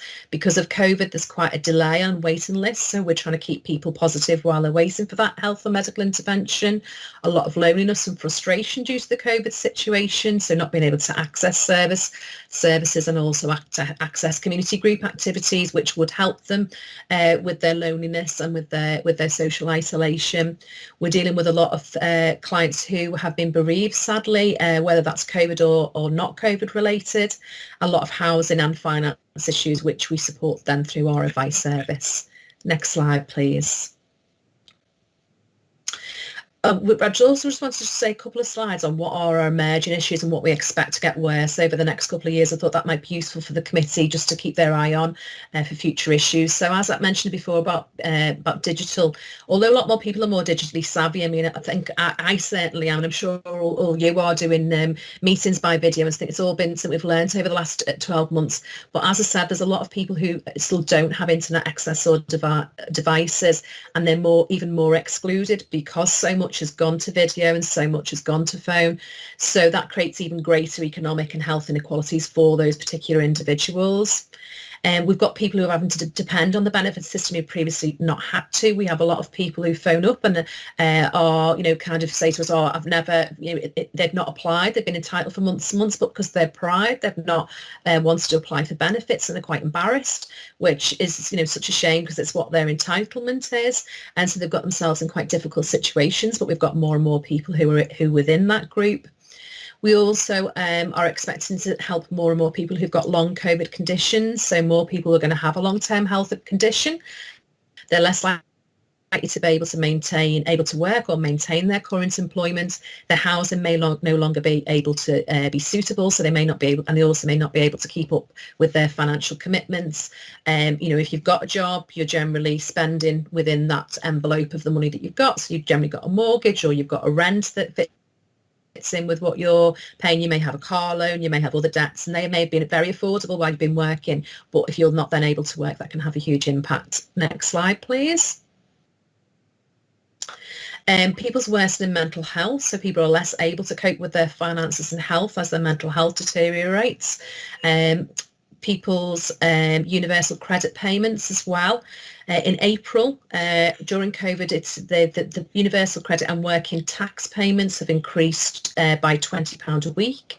This is due to reduce in April 2021. We're doing quite a bit of work with our MPs. We've written to our MPs to try and encourage them to speak on our behalf to the Treasurer about that, the impact of that.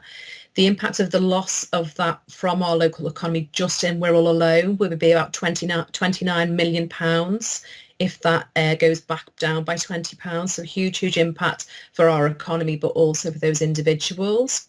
Younger people are less likely to be employed and more likely to have to rely on the benefits system. They've not had Saturday jobs because the Saturday jobs in the shops and pubs and things like that aren't there anymore, so they're less likely to have been in the system. COVID support through charities and government policies such as furlough or payments for self-employment people will reduce at some point or end, and some of this support is masking some of the poverty and the economic difficulties people will find themselves in. And then finally, another emerging issue is obviously Brexit. It seems to be quite not too bad at the moment, but will food prices increase? And also there will be some people who don't apply for the settled status and who will then not be entitled to lots of things locally, and if they don't apply for the settled status. So expecting that to happen as well. Next slide, please. And I'm just going to finish on this slide, but then hand over to Jeanette just for a couple of quick case studies. So this is a table that the Wirral Intelligence Service, so the Council's Intelligence Services, has produced in relation to COVID, and it's got lots of information on, but I just wanted you to look at the green line. The green line is kind of the final bit almost of COVID, so the fourth wave, and some of the things that are said there is that the fourth wave is about depression, post-traumatic stress disorder, provider burnout, and also economic injury. And I think it's just something that I'd really suggest the committee keep their thoughts on. You know, we're dealing with the health side of things at the moment, the emergencies, the crisis as a system, but actually it's the economic injury for individuals and also the wider kind of community that's going to have kind of the huge impact going forward. So I'm just going to hand over to Jeanette now to just do a couple of brief case studies, if that's okay, Councillor Spriggs. Yes, that's fine. Yes, thank you. Thank you, Carol. And so, hi everyone. Yes, so I'm Jeanette Morgan. I'm the Deputy CEO here at Citizens Advice Wirral. And Carol's just provided you with some fantastic information, I hope you find, on the number of clients that we've supported, the type of issues that we've been helping them with. But one of the things that we are really always very aware of, what impact does that have? What difference does our help actually make to people? Because at the end of the day, that's what it's all about. So I'd just like to share with you a couple of case studies. Now, the first one, we've called this client Sarah. So Sarah had coronavirus and was discharged from hospital. She was unable to work and was receiving statutory sick pay from her employer, but she did not feel she would be able to pay for food and fuel or look after herself. So what did we do? So we checked her benefit entitlement.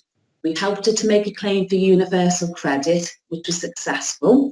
We arranged for regular food parcels to be delivered by the Emergency Food Hub. This Sarah's case study was around about last September. We arranged for a fuel voucher. We helped with an application for help with her personal care that now includes 2 home visits per day, because when she was discharged from hospital, she still had a long ongoing ill health and she really just couldn't look after herself and she had no family or friends who were able to help her. We carried out weekly wellbeing calls by our social prescribing team. And because she had those ongoing health issues, After the eligibility criteria period, we helped with an application for personal independence payment, and that also was successful. So Sarah's mental and physical health was improved as a result of our help, and we also prevented possible readmission into hospital. Next slide, please, Anna. So the next case study, we're going to call this client Gary, and I actually had the pleasure of speaking to Gary because part of my role is to look at the impact of the work that we do. So I will look at what our client surveys are saying, what our client questionnaires are saying, and I look at the case studies that we're putting together, and then randomly, with client permission, I'll phone them up and I'll ask them if would be happy to give me a client testimonial, just so I can hear it firsthand about, you know, the benefits that our service does have for our Wirral community. So Gary was facing eviction. He'd been offered alternative housing by the Housing Options team, that he could not accept it as animals were not permitted, and he was feeling suicidal. He had been a heroin user for 24 years. Citizens Advice supported Gary to move to suitable accommodation where he would be allowed his pets, helping gain medical evidence about the positive impact his pets were having on his mental health. We also supported Gary to get help from his GP and the drugs and alcohol service for his addictions. So when I spoke to Gary, and these were his own words, when I met Nikki, who's one of our wonderful advisors, my whole world had fallen apart. I had nowhere to turn. I felt suicidal and was not in a good place. Nikki helped me to get rehoused. She would ring me, tweet just to check I was feeling okay and help me with food. I'm now in a bungalow with my dogs and in a new place. I've been clean now for 12 weeks and I haven't used heroin. I'm on a methadone program, and because I live in a different place, I don't see the old people, and I've been able to break the cycle. I used to claim personal independence payment, and when my life was a mess, I didn't renew my claim or appeal it being stopped. I don't need to claim anymore. I got it because my head wasn't good. It was my mental state. I'm okay now. I couldn't have done this without Nikki. Next slide, please, Anna. So we are here to help you all. So I know most of the people here are counsellors, and I'm sure as part of your constituency work, you'll have lots of your constituents who come to you, and they may be facing a whole range of problems. Carol alluded before to a lot of the main issue areas that we deal with, the benefits, the housing, employment, relationship, but we can really help with any range of issues. So if you do have any constituents who need any advice and information, please do refer them to us.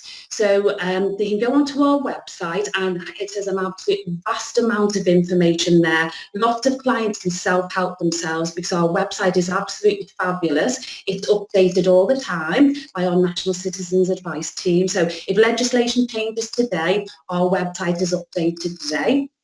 But also you could refer any of your constituents yourself by going on to our website, and I've got a link there to our partner referral form. It's incredibly simple. It asks about 6 questions, and the beauty about completing that for one of your constituents, it goes into a designated partner referral team. So there's a team who are designated just to pick that up, or you could always contact myself and Carol directly, and we will always pick it up and refer it to the team, and we'll make sure that it gets sorted and that the constituents are supported. Residents themselves can also phone in our free line number, which is there for information. So as I say, please do, we are here, we are seeing increasingly number of people, but that's what we want to do. We really are here to help. So I'm here to take any questions, if you'd like, if there are any. Thank you. Thank you both very much. Thank you very much, Carol. Thank you very much, Jeanette. Shall we go back to the main screen?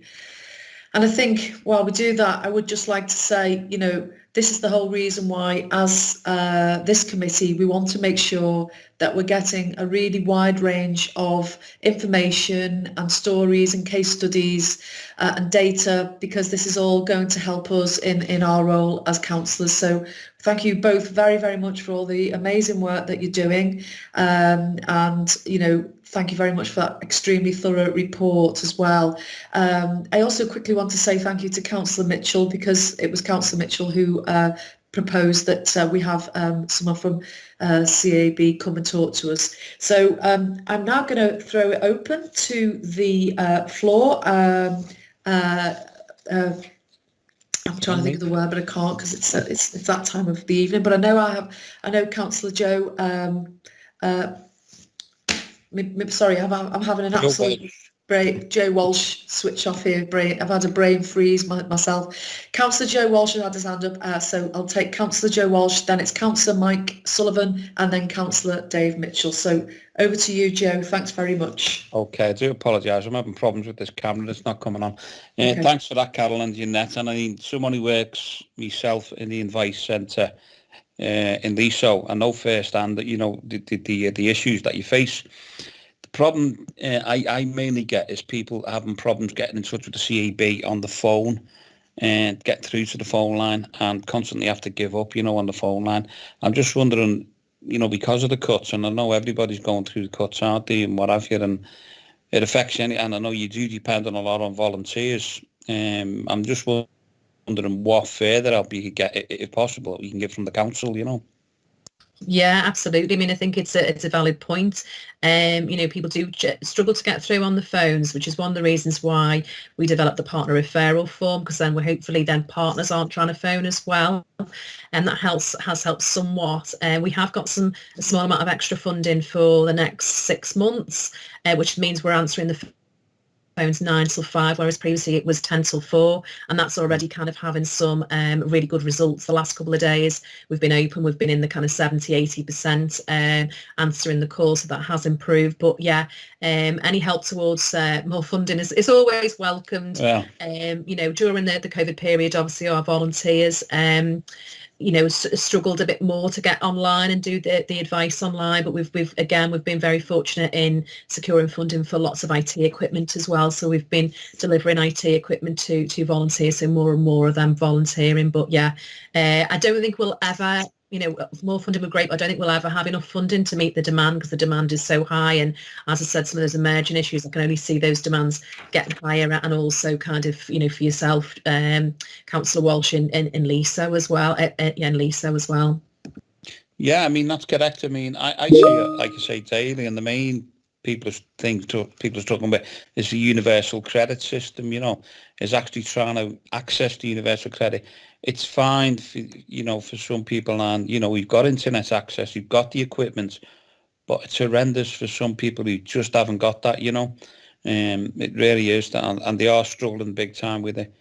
Yeah, so, you know, I mean, some of the figures that you quoted in your reports, I mean, you know, I can well believe that, and I can see horrendous figures, you know, and unfortunately it looks like it's only going to get worse, doesn't it? And, you know, due to the lockdown at the moment, you know, the access to the services are horrendous, aren't they, you know? Yeah, absolutely. I can only agree with everything you're saying, yeah. So once again, thanks for your report, yeah. Thank you. Thank you. Thanks, Joe. Next, I've got Councillor Mike Sullivan. Thanks very much, Chair. Carol, you've just taken me on a roller coaster of a ride there through our welfare system. I could talk to you all night and your colleagues, and I can't praise you enough. I don't think there's a councillor in the country who hasn't at some time referred one of our constituents to the CAB with good cause. I think I was a councillor for about half an hour before I had my first constituent pointing them in the direction of the CAB. I could go over all the stuff Joe has just mentioned, some of the things, universal credit. I think the top up on universal credit of £20 a week was an acknowledgement from this government that universal credit is not enough, and people cannot afford to live on what they're getting up from universal credit. They still can't afford to live. They're going to food banks with the £20 top up. Now, the government have actually said, and they haven't said anything to the contrary yet, that they're going to take that £20 top up away. We're not having a budget. Richie Sunak has said since March we should have had at least one budget, probably two budgets during this COVID crisis, but we haven't. And it's just one simple question, Carol. We've seen the demise of the NHS, and the national in the NHS went out in 2012. We've already discussed that earlier this evening. and my daughter works in the NHS as well as being a GP. And my question is, Carol, is the welfare state in this country fit for purpose? Is it fit for purpose with all the things you've shown us tonight? Is our welfare state in the 21st century fit for purpose, what it was designed for in 1948? Thank you. I mean, we are a politically impartial organisation, but what I would say it's a non-political question. Yeah, but what would say is that over the last 10 years, the relative amount that people are getting in benefits is massively reduced. We didn't have this level of food need for food bank, for food support, for food hampers, social supermarkets, and that's absolutely massive now. And that's more and more people are coming to us who can't afford food, who can't afford fuel, who can't afford a pair of shoes to walk their children to school. You know, that these are the clients. These are every single day. If you came and listened on our phone lines, these are every single day, these clients. So, you know, if the reduction does go down the £20, it's not a great step. More and more about the situation people are in, I think is kind of really important, and we do through the membership of National Citizens Advice, they do regularly speak with all different government departments, so it's quite helpful for us to feed case studies through to them to be able to do that. Absolutely. Thanks for Thank you, Mike. Thanks for your points and your question. I did see. Sorry, did you want to come back? No. Okay. No, I'm fine now, Chair. Thank you. No Thanks, problem. Carol. No problem. Councillor Mitchell, you had your hand up, and then it's Councillor Sarah Spore. I did. I put my hand down because you did recognise me as having it up before. First of all, thank you for your kind comments. Can I say to Carol and Jeanette, thank you very much indeed for a wonderful presentation. It even went further than what I expected when I asked the committee to invite you to address us. Both previous speakers have hit the nail on the head in relation to all the issues that are going forward. I made notes, and I was looking at the presentation. We read the presentation that you're going to give us this evening because we received it earlier in the day. Excuse me. I made the point in noting that because of the financial constraints through furlough, not a lot of people losing their jobs, that sort of side of the support that you're giving to the local community is going to really escalate in the coming weeks, if not months, and whether you can and ourselves can work together to prove to government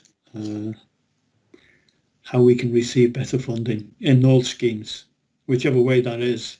But we need to keep a dialogue and talk between ourselves, your good selves as the Citizens Advice Bureau and the local authority. I think we need to do that and keep the dialogue going, because it will be beneficial to us as councillors to argue our case to central government. And I can only thank you again, ladies. It was a brilliant presentation. Thank you. Oh, thank you. Thank you, Councillor Mitchell. That's great. Councillor Sarah Spore, you had your hand up. Do you like to? Thank you, Chair. And again, to echo everybody, thank you, Carol and Jeanette. It was an excellent presentation. I was just wondering, obviously your work would involve referring people to other organisations, and obviously that would be really important that people get that help from people, the other organisations. Are you finding that there are fewer organisations now to actually refer people to? Yeah, absolutely. And over the last few years, we lost advocacy in Wirral. We've lost a couple of other smaller organisations as well who provided advice. And, I think that one of the things that, is a concern is that all those organisations, then they're all providing a little bit of information and advice as well. And as one closes, those clients tend to come to our door, so it increases the demand even further. But as you say as well, some of those other things we refer to, especially our social prescribers, some of those community groups that are running, they're not running at the moment as well. So that may make people feel more lonely, their mental health get worse, and then they're less able to to manage their finances, they're less likely to manage their debts, they're more likely to spend money on things that may comfort them, like drink and alcohol, and spending on things that, you know, may not be essentials, and then that exacerbates the financial problems. So, you know, as across the community and voluntary sector, you know, there's such a fantastic range of services, but they will all shrink as well, you know, post-COVID or whenever we get to that point. So, Jeanette, I don't know if anything else to say there. Yeah, I just raised a hand, and I'm not sure whether it was appropriate for to raise a hand. Yes, Ruby, you can speak, no problem. Yeah, and what I wanted to come in, oh sorry, I'll turn the camera on. Yeah, so so what I was just wanting to say is obviously, I mean, we have fantastic commissioners who really understand us and really support us. We're very appreciative and we're very grateful of that. And we do provide case studies, and I know you'd like to keep this dialect going, and obviously we can't come to this meeting all the time, but I am more than happy to take on board, if you would like, we can supply you with a case study at whatever regularity you meet, so we have that flow of information coming to you just about the type of issues, type of cases that we are dealing with. Because the 2 case studies that I gave before, I could rattle lots and lots off my head to you. So that's just an offer there. As I say, we have fantastic commissioners, but that's an offer to you. Wonderful. Thank you very much. I'd just like to say a few words if I can. I mean, to me, it is the word is tragic. That one of the things you talked about in your presentation, Carol, was the fact that people are coming to you because they're cold, because they've got no carpets on their floor. You also mentioned about people coming to you because they've got no shoes for their children to put on their children's feet. You didn't mention child poverty or hunger specifically, but I guess that's threading through a great amount of the examples that you've given us. So I was wondering about the situation with lunches for children off school, and obviously the scandal that's happened this week over the food packages and the inadequacy of that. It would be good to know something about that. It was excellent that you flagged up the digital exclusion, because clearly that's just another layer of a way in which someone is, or a family is, or a group is disadvantaged, and it just increases the inequality. So I think we have sort of tackled digital exclusion from different angles on the council ever since I've been a councillor. It would be good for you to be able to maybe present us some numbers on that as a report to our officers, you know, so that we could start to also track that. How many people aren't able to access you know, computers, and also, as you also mentioned, pay for data. It's no good having a computer if you can't pay to actually use it. But really stark things that you're telling us about there, and also excellent that you fed back to us about it's not just about the initial issues that COVID are presenting around ill health, but these longer term issues around depression. I mean, I also find it completely depressing and upsetting to know that, you know, so many people weren't coming to you because they'd never claimed before, and they had too much pride and they didn't want to come to you to try and claim money. That, you know, and we all know of these of people who have their pride, and quite rightly so. So really, you know, a comprehensive report, something that we can use, as Councillor Mitchell has said, and others, that we can use to make the case. We obviously know that these things are not happening by accident, and I do hope that the think tanks that are finally starting to say, was austerity such a good idea after all, will start to really kind of come up with some alternatives, because one thing's for sure, we can't go on like this. And also the case study that Jeanette gave us about the man and the simple solutions to a whole range of things. I know obviously those stories are always much more complex, but to have those case studies and to hear about people's own lives always brings it home as well. So they're just my comments, really. I'm not really asking for a response to that. I'd just like to say thank you both very, very much for your time. And yes, the whole idea is that we do get people like yourselves come in and present into this committee, so that we begin to get a much stronger understanding of what the issues are, what the challenges are, and you know, what then we can hopefully maybe do together and try to work in a joined up way to try and address some of these really tough challenges. But thank you both very, very much. Great to meet you, and stay in touch with us. Thanks a lot. Thank you for the opportunity. Take care, everyone. Take care. Bye-bye. Thanks, everybody. Okay, so we're going to move on now to item 9 on the agenda, appointments to the Joint Health Scrutiny Committee for Cheshire and Merseyside, which is pages 37 to 52 of your agenda pack, and I'm going to invite Phil McCourt to present the report. Thank you very much. Thank you, Joe. I'll keep this very brief. As you discussed on your first item, the detailed scrutiny of proposals on health matters is usually cross-boundary, and therefore there's a long-standing protocol across the authorities in Cheshire and Merseyside to come together and do that jointly. How many members attends depends upon the makeup of any particular committee. It doesn't happen that often, but we did have one last year, and there may be one brewing. So to enable us to make those arrangements, we would like 3 names, please, Chair. If it's 3, then it has to be politically balanced. If 2, then we'll do our best in conversation with yourselves, group spokes, and the other authorities. Okay. Do any members have any questions or comments they'd like to make on this item? I'd volunteer for that, Chair. Okay. Thanks, Mike. Councillor Rennie? Yes, thank you for that, Chair, and obviously thanks, Phil, for that. I think we had some detail on this, didn't we, on the spokes briefing on this. I understand it's 2 Labour, 1 Conservative. Is that right on political balance? It is, Chair. Sorry, in trying to be brief, I was perhaps a little too brief. It's 3 members. As I say, it has to be politically balanced. So unfortunately, Councillor Sullivan, it has to be 2 Labour members and 1 Conservative member. Okay. Do we need to give you names now, or do we just need to note this and we can discuss this in our various groups and get back to you? Chair, you can either give names now, or you can pass a kind of standard resolution, which is that you delegate authority to me to make the appointments, and the names will be forwarded from the 2 political groups.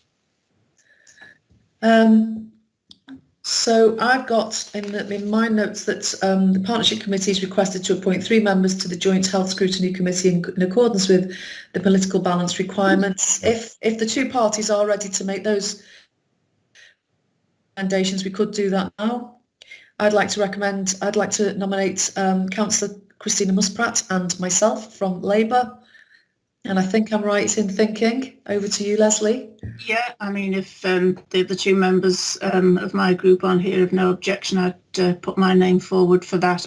I did also ask at the briefing as well about deputies, whether or not we could have a deputy, because I know that Dave Mitchell, one of obviously one of the other spokespersons, he was keen as well.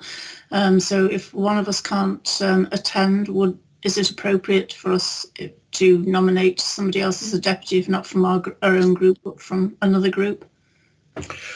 So 2 questions there, Chair. The first is on deputies per se.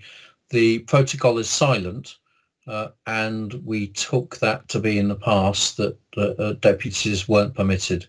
Sorry, say that again. Where or weren't? We're not. I do apologise. We're not permitted. That's the view in the past.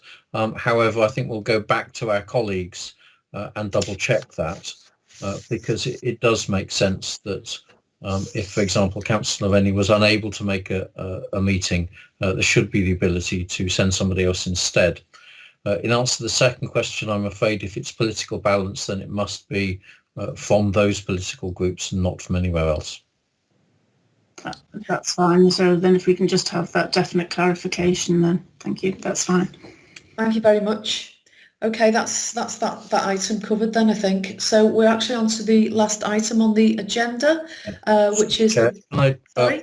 Because that's an actual appointment, can I have proposer, seconder and formal vote? I do apologise, but... Okay, am I allowed to make proposals? Of course. So can I propose Councillor Christina Muspratt, please?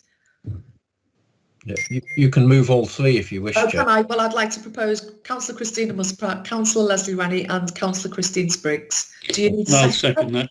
Thank you, Councillor Mitchell. Agreed. Take that as an agreed. Agreed. Yes. Agreed. Thank you. That's great. Sorry about that. Thank you very much. And so moving on, I'm on to item 10 of our agenda this evening.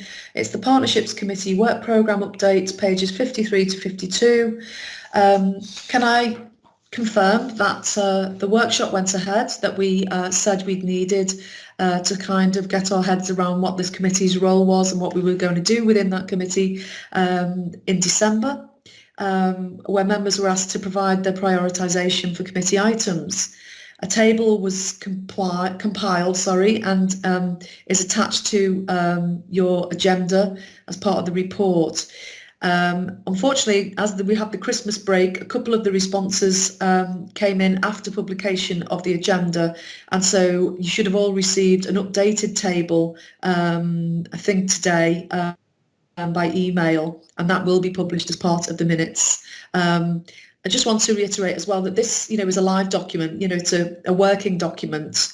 So we will keep returning to it, looking at it, reviewing it, and adding to it as and when, given the restrictions that we know we have in the latest lockdown situation. Bring that into the mix of the conversation. But really, that's all I wanted to say about that. Happy to invite any comments, questions from members about this item.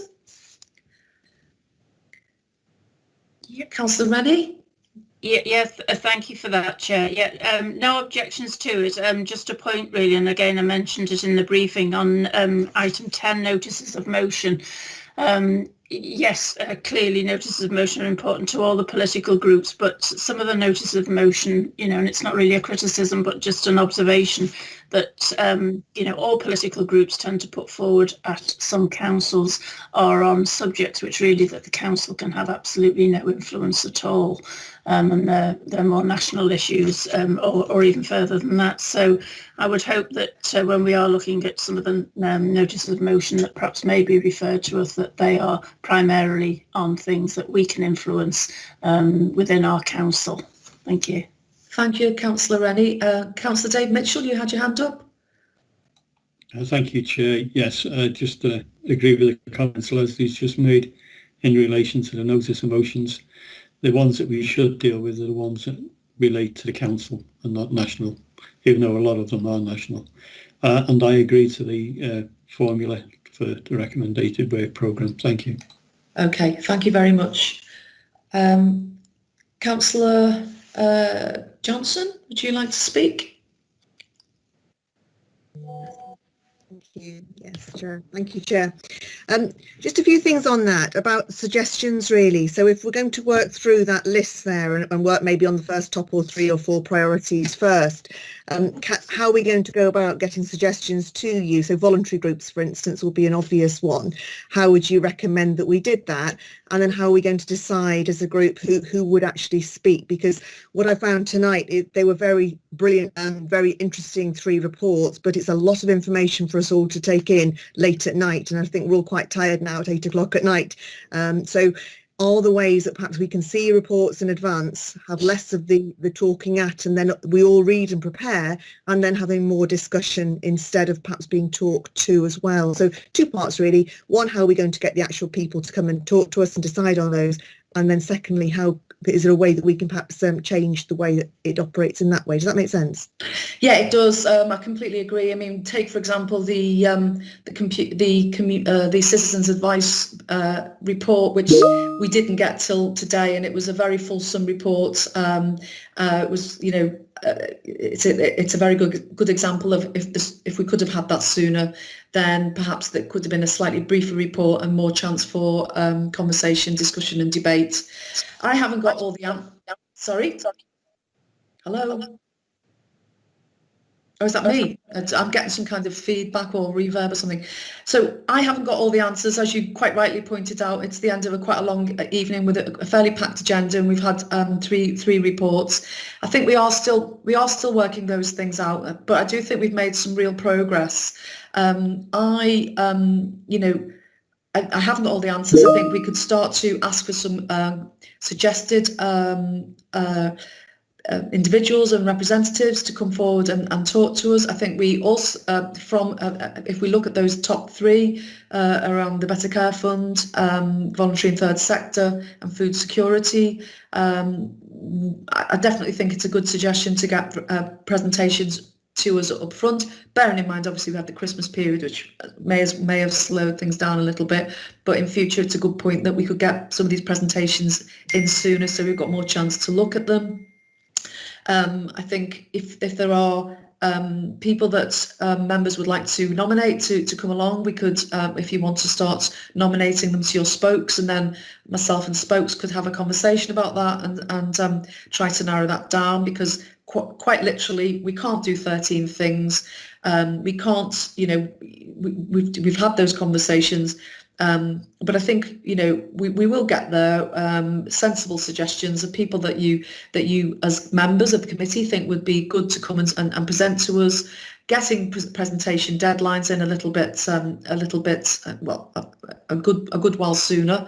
And then obviously using that combination of asking officers to do some of the R&D and some of the desk research, getting some workshops and spotlight sessions up and running, and also bringing in some external partners to come and speak to us, as we all said we wanted to do, so it's not the usual suspects. I suspect the next thing that we could do is come together, myself and spokes, and present something to the members that we can get agreement on, really, about how we set up our next meeting and workshop programme.